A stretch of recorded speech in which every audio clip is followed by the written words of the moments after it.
Hello, everybody. Thank you for attending the Retention and Diversity Symposium. I'm here to introduce two people. First of all, it's Sandra Gandy. She's an assistant professor in the Master's in Reading program where she teaches classes in children's literature, reading remediation, and sociolinguistic and psycholinguistic foundations of literacy. Her PhD, which is of University of Illinois at Chicago, explored children's comprehension of story structure found in Japanese folk tales. Research interests include bilingual education and graphic novels as a medium for instruction.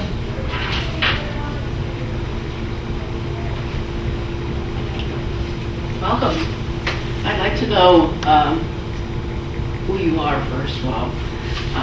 Any at the high school level? All college or university? Okay.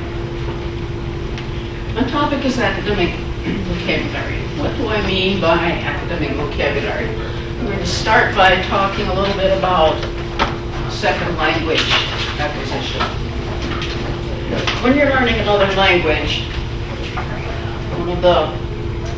usually the first thing that you learn is referred to as BICS, basic interpersonal communication skills. This is social language. It's most often oral. It's what you need to trade your Twinkies in the lunchroom or get included in the ball game at the playground. It could also include text messaging for older students. Any situation where you're dealing socially with others and learning the grammar and the sentence structure, the vocabulary that goes along with those situations. Usually this is a gradual process. Estimates are 3 to 5 years to become proficient at that level. A little higher than that is referred to as CALP, Cognitive Academic Language Proficiency, which is school language, what you need to be successful in the classroom. And the vocabulary, the sentence structure is different in that situation. This takes more time. It can take up to 7 years for students to become proficient in this aspect of English. If you have a high school student who's coming in knowing very little English, he or she doesn't have 7 years to be proficient before they're out. Now, academic language falls in the second category, obviously. It consists of vocabulary as well as grammar and syntax. I want to focus mostly on vocabulary today. I'm going to be looking more at the reading aspect of it, and my co-presenter Maria is going to look at the writing aspect of it. Academic vocabulary is sometimes divided into two classes of words. Author in this area is Lyers, who has a book, it's in the Governor's State Library, by the way, on academic vocabulary. Uses the term bricks to refer to one part of this. These are words that are very specific to a content area. They can be concrete words like habitat in biology, or abstract such as democracy. What I'd like you to do is stop and think about the discipline that you're in and think of a concrete and an abstract term that you use in that field.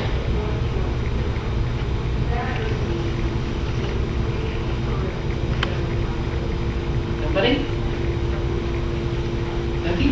Concrete word would be sentence, and abstract would be focus.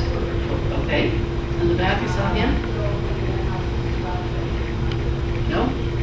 A concrete word would be phonology, and an abstract would be acquisition. Okay.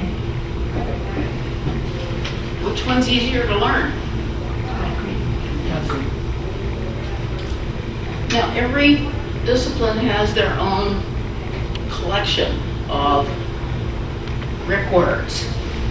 If you're working at the lower grade levels or in intervention, these would be referred to as tier 3 words that are not used much outside of that area. No one goes around talking about precipitation, right? We say it's raining. The other term is mortar. The mortar holds the bricks together. And they're used in more than one content. They're used in all disciplines, but usually with the same meaning. Some examples are maintain, tend, correspond, account, require, dimension, inevitable, reflect. If you think about the words for Bloom's taxonomy, those are used across disciplines as well. And again, I'd like you to stop and think about maybe two that you use, or in the textbooks that you use. What do your students have to do?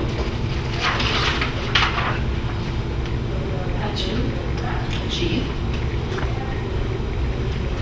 Anything else? Miriam? A word that's given our students trouble over the years, there are actually two words. One is foster and one is inhibit. Those two verbs in early childhood tend to give them a little trouble just because they don't know the meanings of the words.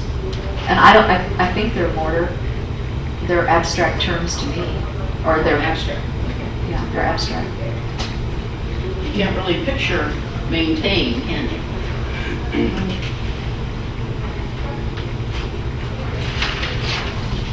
This category also has what's referred to in grammar as connective terms. Therefore, however, because. These are transition words from one paragraph to another, or to introduce a new concept.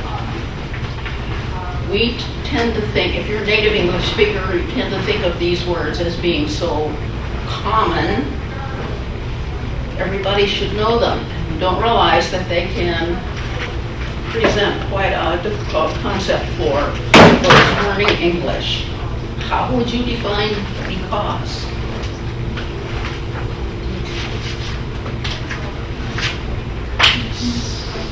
The reason for.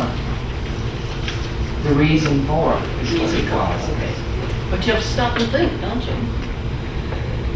Prepositions also cause a lot of trouble. In fact, native English speakers seem to have more trouble with prepositions than most other parts of speech. I had a Japanese speaker ask me one time, what was the rule? When do you use of and when do you use for? And I thought, I never learned a rule from that.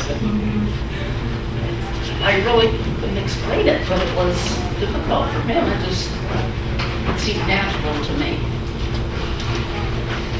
And finally, terms that are used to describe the higher level thinking skills. These are fall also in the Bloom's taxonomy area there, where you're asking your students to contrast things, or analyze things, to make inferences. Any of these you use a lot? Anybody? Analyze. Okay.